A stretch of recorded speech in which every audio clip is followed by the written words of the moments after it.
आजची सुरुवात माझ्या वेदापासून. वेदा सायकलमध्ये खेळत बसलेली आणि जी लोकं म्हणतात ना, 2 माणसं घरात असल्यावर काय काम असतं त्यांच्यासाठी.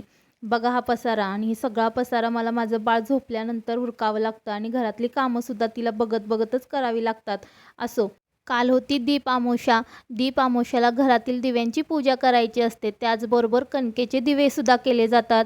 इथं मी 5 कणकेचे दिवे केले होते. नंतर आत्यानं सुद्धा वेदाचं औक्षण करून घेतलं. त्या दिवशी लहान मुलांनासुद्धा औक्षण करून घेतलं जातं.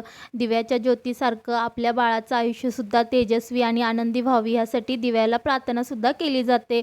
मस्त असं औक्षण करून घेतलं आणि तर वेदासुद्धा खूप खुश होती औक्षण करताना. तिला काय कळत नव्हतं, पण भारी वाटत होतं त्या गोष्टी सगळ्या. नंतर संध्याकाळी मस्त असा मेनू बनवला होता पावभाजीचा आणि दिसायलासुद्धा सुरेख झाली होती आणि खायलासुद्धा छान झाली होती पावभाजी. आणि सकाळी तीच दिव्याची पूजा मी उत्तर पूजा करून काढायला घेतली. आतासाठी एवढंच. बाय. आता भेटू नेक्स्ट व्हिडिओत.